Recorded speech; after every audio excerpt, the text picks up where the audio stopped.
Yeah, so, I mean, I could just say, last year, so, let me back up. There was something that was created via federal government, something called opportunity zones.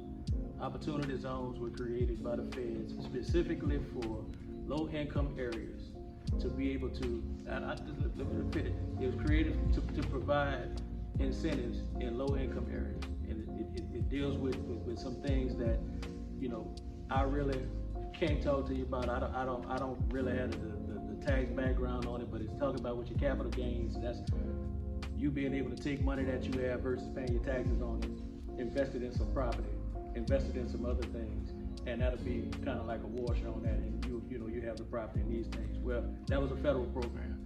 Passed a bill last year, something called the Restoration Tax Abatement. That's a local piece. And what we wanted to do was make sure that we had locals as well as the state put skin in the game to incentivize people to come in in these zones. So last year we did the Restoration Tax Abatement. What that is if you have a building like this and it says dilapidated, you pay the taxes. The taxes on this building might be, just say if it was blighted, just say the property worth $15,000. You fix it up, you put all this stuff in there, it's now worth $200,000-$300,000. You pay the taxes on the 15 versus paying the taxes on the $200,000-$300,000. So that's what the Restoration Tax Abatement did. We passed something this past session in reference to for the state side. We did something called the Angel Investor Tax Credit. With the Angel Investor, it's $3.6 million if you invest in an Angel Investor Tax Credit where you can write the stuff off. But what we did is if you go in the Opportunity Zone, that 3.6 turned to 7.2 that you can write off. So now you have your Opportunity Zone, your federal stuff, your state stuff, and your local stuff. That's one of the things that we did, you know, from an investment standpoint. What people have to realize when we do these kind of things, Jason and I, we do that on the state side, and we can set and help these policies. It's not our job to then take the stuff that we've passed and implement it locally. That's where you have your local elected officials. They're supposed to be doing some of this stuff. Exactly. But to your point, and to kind of echo people, the economic piece is serious in reference with voting. You know, we all know we hear from your grandparents, you hear from your parents, you know, we did this, we did that, you know, voting is a right. The economic piece is a big thing. But right now, we have elections, as he said. You're talking about you have elections for a district attorney who was putting fake subpoenas on people. You have elections for criminal judges right now, right? Now, we talk about money, we talking about why your vote count, you get in trouble. Who is that judge that you're gonna go sit before? Because we about to vote for a whole bunch of them. And we need to know what that judge how that judge plans to react to us. We got juvenile judges races going on right now. So what happened if the little boy get picked up for truancy? How is that judge gonna deal with that child? You know, we got school board races going on right now. What happens when your child, you got 2 children and you trying to put them in Lusher? Just saying, what happens with that? Where they tell you one of your children can go here, or one child can go to Lusher, but the other child got to go to Martin Luther King. See what I'm saying? So we putting one child in Lakeview, and we putting another child in the Ninth Ward, and you might have a single parent at the house with these 2 children. So we talk about voting, that's the kind of people that's going to be making those decisions. That's what we're dealing with right now. You know, child support. I know somebody mentioned that. Right now, you got 2 judges that's running right now that's responsible specifically for domestic court. That's their docket, just to deal with domestic court. So what happens when you go in that judge court, excuse me, when you go in that judge court and you pay your child support, but you tell that judge that you don't get a chance to see your child? How is that judge gonna react? That's stuff that, no, I'm just saying, that stuff when we talk about voting right now, and we talk just keeping it real, that's child support right now. The law states that you can't pay no less than $100. So you can have a hardship and this and that. What happened to the dude that's taking care of his child, mess up, get locked up, and then come home? Guess what? You still gotta pay them arrears. You feel me? Whatever it is that you owed before you got locked up, you still gotta pay that. Now you get locked up, it's gonna be suspended, but then you come home, you gotta pay what it was that you had, and now you gotta pay from that date going forward what your possible earning potential could be.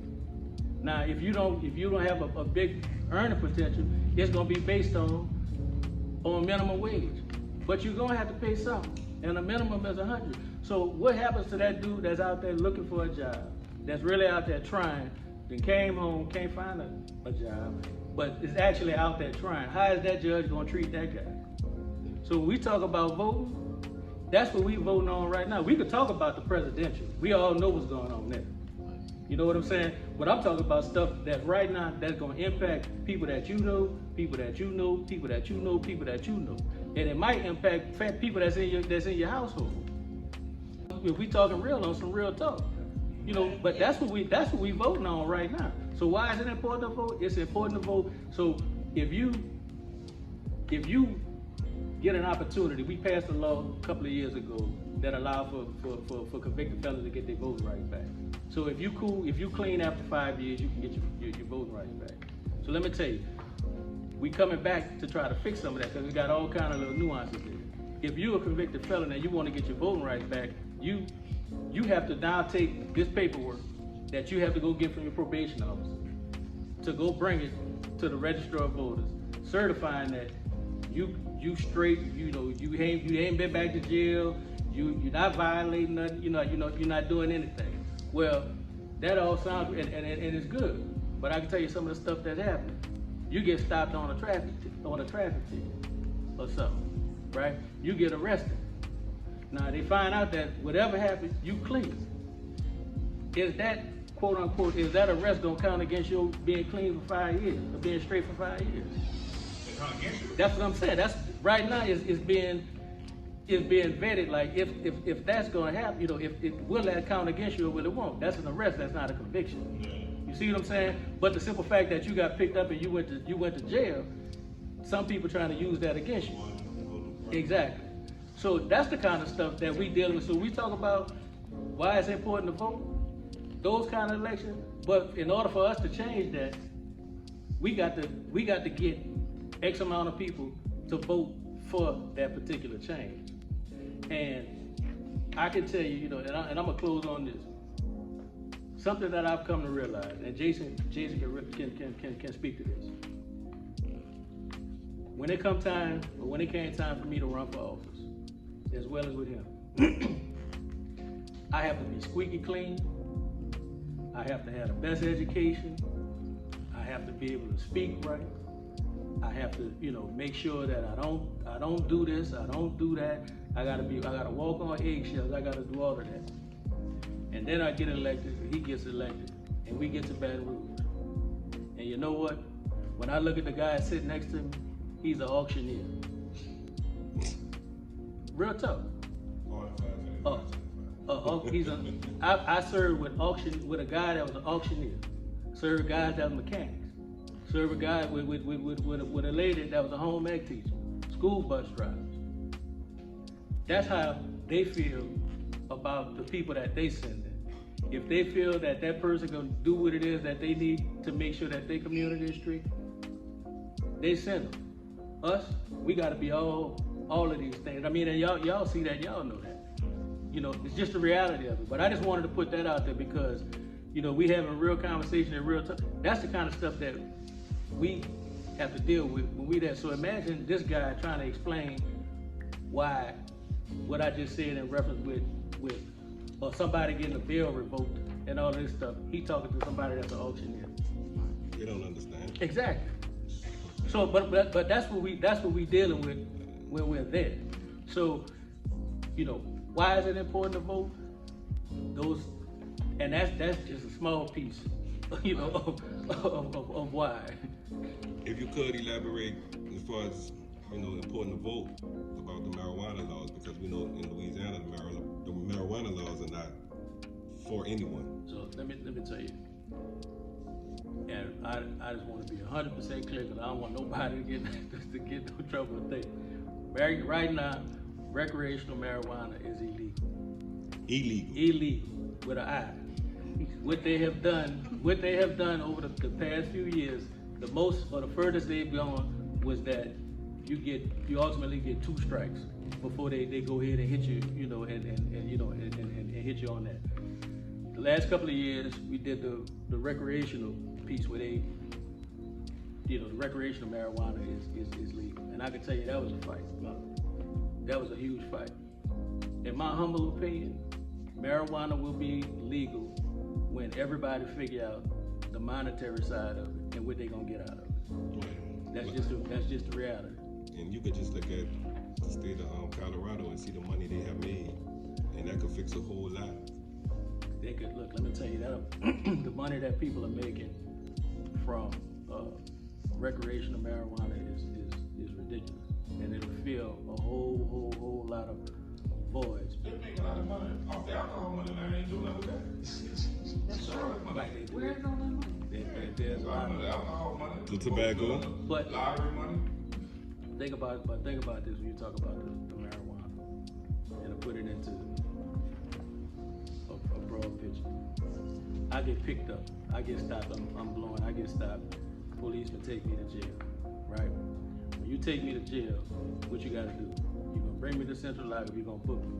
So that means the sheriff getting some money, because I'm now in Property jail. of the parish. So now, that's a bed that's filled for that particular point in time. If I had some previous charges, that means I probably gonna have to go before a judge. Well, I can't afford a judge, I might get a public defender. So that means the public defender getting some money on something. So I gotta get prosecuted as well. I mean, the DA is getting something. So the policemen, they getting something instead of why? Because they done just picked me up. The sheriff's getting something for me when I get in there. The public defender is defending me. That's something there. Exactly, you feeding the system, not the DA. And then if I get locked up, if I get a year, 2 years, that's 2 years worth of money that you got on me that's guaranteed in your particular facility. If it's in Angola, if it's in a local jail, that's money that's guaranteed. So again, when I say from a monetary standpoint, just think about, and that's not even going into the whole. Just think about that. Everybody is trying to figure out how they can get what they could get off of marijuana when it becomes legal. So it's not called justice no more? Listen, let me tell you. I don't know how old you are. We all understand. Yeah. It's just a money Mario grab. P, you make a lot of videos about being in jail. So why is that? And then I think all of us know probably a lot of people that may have issues with needing expungement. We have issues with the Department of Corrections. It seems like it's not as correcting as it could be. But I want you to speak, and you all can chime in on it. But what made you make so many videos with your character that is in jail? Like the jailhouse system is so overwhelming. We have the highest incarceration rate in the industrialized world. So like a lot of that stuff is all inspired by true facts. Like my mom went to prison for 25 years. I have a little brother that's doing a life sentence, and I spent a little time not in a state prison, but over in Orleans Parish prison. So I just I pretty much take all my comedy and it stems from real life experiences. So that's why I make the videos so easy and they come out so genuine, because I understand the whole nature of being in prison, and then to be honest with you, growing up in the 90s, it's just my opinion, I just felt like a lot of stuff in jail was brought home to the streets, from the way we dress, choice of words, like there's a word called jokes that was brought home from jail, the way cats and what they cuffs on their pants, that was brought home from jail. Some of the antics that we pull on each other like for jokes comes from jail. So I just think that's pretty much where my content comes from. Like basically all my content it comes from real life events, So except Sissy Pyrex. That comes from that's Omar off The Wire, Have you ever thought about whether or not the system has what are the terms? Fair due diligence, due process. Have you ever thought about where there could be improvements in the Department of Corrections? I think, my opinion, jails should be set up like rehabs. Jails make us worse. I wouldn't wish that on my enemy. That's not no place for no man. And then, you know, why cats up in jail. I just think they need to implicate more programs to help these dudes when they come home from prison. You know, like trades, you know, like welding and you know, contractor work. You know, stuff that they can use and they can apply to you know to basic life when they come home from jail, so they won't have to just rely on what they've been taught. You know, it's just while they're in that place, I just think more opportunities should be created. They should just be prepped to come home to do the right thing. You know, some guys do though. I just feel like all that stuff really on you. You know, like it's all about what you want to do, because you know, like you know, everybody get dealt this hand. You know, and it's all about how you deal your hand, how you play it. You feel me? Like I'm one of them cats never felt sorry for myself. You know, I grew up in a foster home. My mom went to prison. My brother went to prison at the age of 16. I got shot up in high school. I got shot multiple times in high school. Not because I was a troublemaker, nothing like that. It's just, you know, that's just what happens when you're in that environment and you just think that's the way to go. You feel me? So I guess that's why I take comedy so serious. It kind of saved my life. No, kind of. It really saved my life. You feel me? So that's pretty much where all that content comes from. You know, New Orleans. You know. Real talk, real talk. That's about it. Man, I want to know Come on, Tom. who we supposed to go vote. You don't gotta say no name, but listen, cause child support, bro. You must have went to Bernadette South. I don't know who I went to, but I know when I went in there, you heard me? I had that paper in my hand, and that paper said that bed wasn't for me. And the people say we don't take no outside stuff, right? So me and the girl and the little girl went and done it through them. Come back, same thing, it's not mine. And they say, okay, you're not on child support, but you gotta pay the in the real. What? And yeah. For some child that wasn't yours? What? Because That's you- why my you life is said- still You suspended. signed the birth certificate? Nothing. So I'm gonna tell you this. Cause they was telling me. I know where you went. Listen, You they went was, to- you they went to was section. telling me You went to section I, Bernadette the South.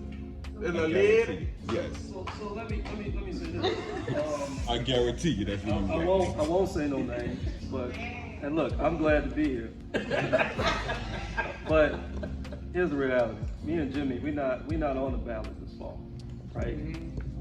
But I will say, when I was a candidate, there was not a forum, there was not an audience, there was not a group that invited me. I didn't care how hostile it was gonna be, I showed up. Because as a public servant, I feel you have that obligation to show up, whether you agree with somebody or not, to listen. And you could learn stuff a lot of times. So y'all all have a following, okay? A large following. I respect the following that y'all have, and I don't think y'all realize the sheer influence that y'all can have on November 3rd. And I'm saying that from the heart. So you have a domestic section that handles only family matters. So restraining orders, child support, all of those domestic matters. You have a domestic section that's up for election on November 3rd. So my point is, just like y'all got me and Jimmy here tonight, I would challenge y'all. Invite every candidate that's running and ask the questions and have the dialogue and have the conversation. So from DA to domestic court to civil court to school board. Now let me put school board in context for a second. I mean, you mentioned buses. I don't know what kind of buses you own. More than bus. All right. Yeah. So Yeah. let me just put, because you said talk about economics, right? So let me kind of put this into perspective for a second. People look at the school board and think, oh, all they deal with is pedagogy and policy and teachers, but they manage a $500 million with a B, $500 million budget. Okay, so Wait, each school? no, in totality. But a large part of that is transportation. So we got these different bus contracts because with charter schools now, you don't have one mass bus contract, right? And there was some safety issues that came up. And look, we should always put the safety of our children first. But when you start putting regulations in place haphazardly with very little time for corrective action, who does that hurt the most? It's gonna hurt minority contractors. And so where we have to hold our elected officials accountable, it's not the problem that you put in safety regulations into place. My question becomes, what strategic measures are you taking to ensure that you don't put minority contractors out of business? But instead, what are you doing to help them come into compliance? Because what we know is, a lot of times when we start a business, just trying to get a damn line of credit is very different from a large company or large corporation. So we automatically start at a deficit. And so a lot of times our business owners can start with a great business plan, and a great business model, but we don't have the capital that a lot of other businesses have. And so we can't just allow our elected officials to put punitive measures in place.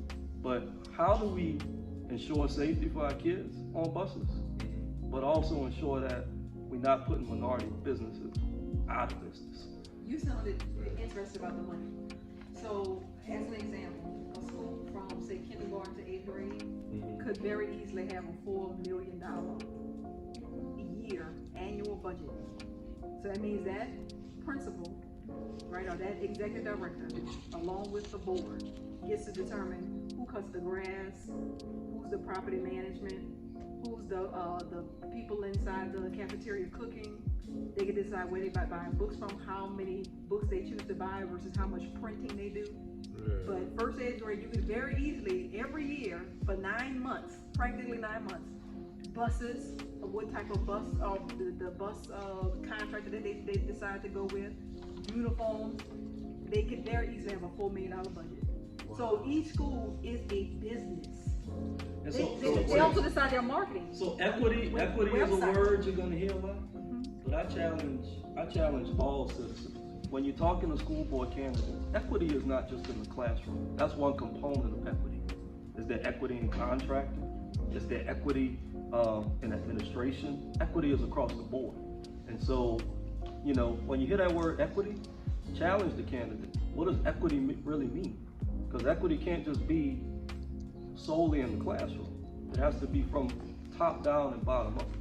And parents can attend school board meetings. And the most important thing with the school board that a lot of people don't see right now, the whole thing with the buses, that was just to keep certain people down. So with the school board, is the reason we have all the charter schools now. The people not from here. So, you know, they don't understand the culture of New Orleans. Like, you probably went to Porsche, you know what I'm saying? They don't understand what Porsche meant to you. I went to Abe, they don't understand what Abe meant to me. So they get these people in, and it's like, I hate to say it, it becomes a money grab. That's why you see certain schools don't have this, but the school on Jefferson Avenue, Uptown, got it. You know, your child might go to Einstein, and somebody that's on the other side of town, child in the same grade, like, well, daddy, we don't have this. So that's why you kind of won't really pay attention to the school board. And honestly, this committee voted east of the Industrial Canal. They did a form, they invited every candidate on the ballot except the president, because you know you can't get the president and the vice president. But then I'm talking about U.S. Senate, state representative, Supreme Court, Magistrate Court, Child Support Court, you know, Bernadette. But, you know, if you got time, honestly, go check it out, because I know you said, you know, you didn't vote, but it'll work too. Me, bro, honestly, total honesty. Every president they done had, mayor, governor, all that, it always have been the same role for me. And like, Let me stop. listen, I got it. check it out. It always been the same rule. I never, ever saw anything different. So that's why I was always like, man, what I'm voting for? You know, so I vote for him, I'ma still eat noodles. I vote for him, I'ma still have to go get me a corner store sandwich. It ain't nothing that's gonna happen. Still gotta run from the police. It ain't nothing that's gonna happen. No job opportunity. I've been in jail, you know what I'm saying? And you know, it's still gonna be the same old thing. You feel me? So that's why, like, you know, when y'all talk about people who, you know what I'm saying, this can happen, that can happen, those people who y'all know who running for whatever, they need to speak on that so we'll know, you know what I'm saying, what lane to take. You know what I'm saying? If it's things that, you know, that need to be changed and they can speak on changing it, you feel me? And that's the lanes we need to take, you know what I'm saying, to get better situations for ourselves. You hear me? One thing, especially in New Orleans East, they'll vote on popularity and not our vote. Fact. I think we do lack awareness when it comes to politics. Like a lot of people really don't understand nothing about voting, the legislators. You know, all they know is president and vice president. And that's the it. stuff that don't even matter. Bro, Say it again. me and you run. You talking about me, partner? I can't even tell you where that sit at. But No, it's Listen, nothing no, right. no, There's nothing listen. wrong with that. I know who Ronald Reagan was and who was under him Because and you his know, wife. and you know what Ronald Reagan did, right? Listen, you're a gangster. Listen, check it out. Listen to what I'm saying. I know who with the boy, because he done time with my brother, Edwin Edwards. That's the governor, right? Right. I don't know nothing else other than that because I don't be into, you know, the politics. I don't know what a senator. I don't know where they. Okay, you know how you have a sergeant, a captain, a general. You know they go down the total. I don't even know how that's set up. You feel me? I got hold up, Jazz. You tell him this.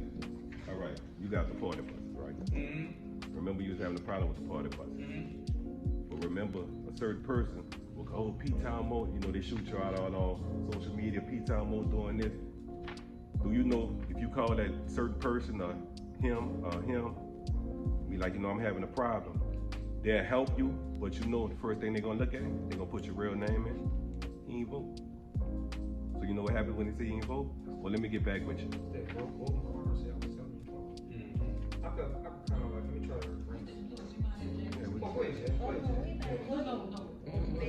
Ladies. Well, I was just gonna go back to speaking on with voting. So I did some stuff with the system and got in the system as well. You know, I live bad life, I live good life. The good life, the other, you know, the bad life I live people with, and that's in my good life and my job, which is a hospital 10 years. They wouldn't even imagine, you feel me? But things happen. I'm a product of my environment. I got caught up in some stuff trying to make a living and make ends meet for me and my son. It is what it is. But one thing I do feel, voting is very important. That's how I feel personally. But with the DAs, the judges, lawyers, I feel like it's pointless. Why? Because I feel like we are numbers. I feel like we are big. It's a favor for a favor. I feel like we get paid, you know.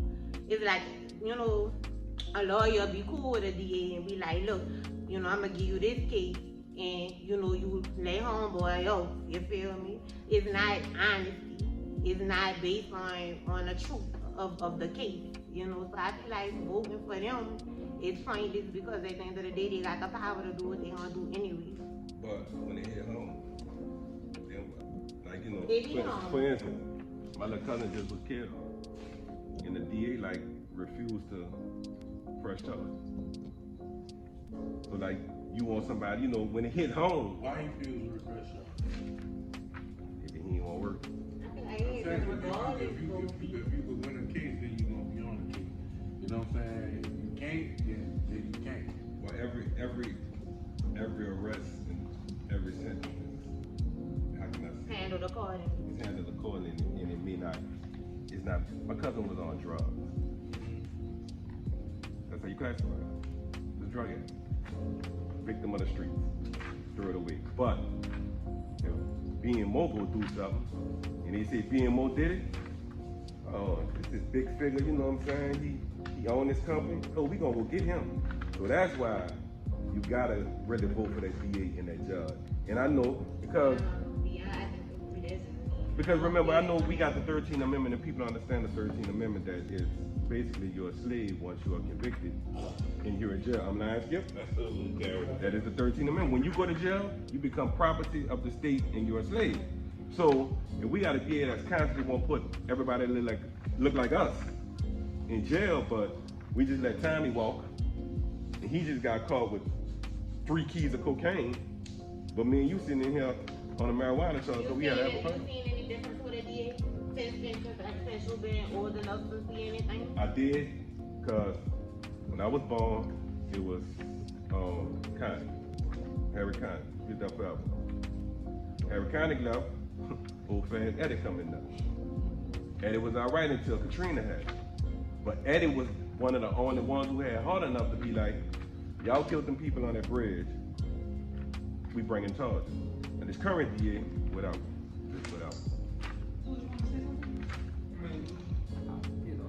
I can talk all night, but I guess I'm looking at I look at Louisiana as numbers game. I mean, what it is, we don't really understand how the money moves in the state, and that's the kind of thing that really disturbs me, because if you show these guys the money, man. I mean, it's crazy for man. You live in a state where $250 billion transferred to the state after Katrina, man. And I'm like, in the great part, we got the politics. I'm like, if you know these benefits is in the state got a large amount of money, man. The state play broke all the time. Y'all watch the governor walk away with $2 billion missing.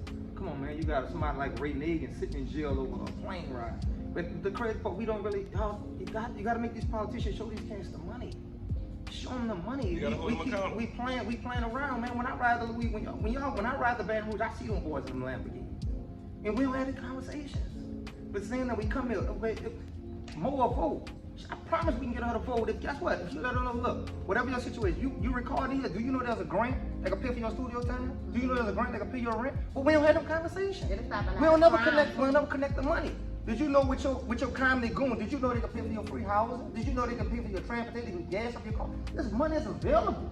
But if you don't know how to implement the paperwork, you got to know how to implement the paperwork. Even when they talk about buses, they got these contracts. You can go under the GC contract. You can go under the contract. I'm a local builder myself. I watch cats locally, pulling millions in. So I mean, I could sit here.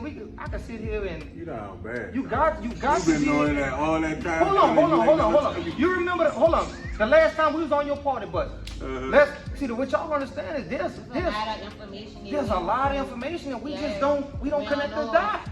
And that's why I keep saying these two New Orleans. You got to connect that stuff, bro. bro. Like, that's true. But like I was tapping into that. Like, I'm a comedian from New Orleans.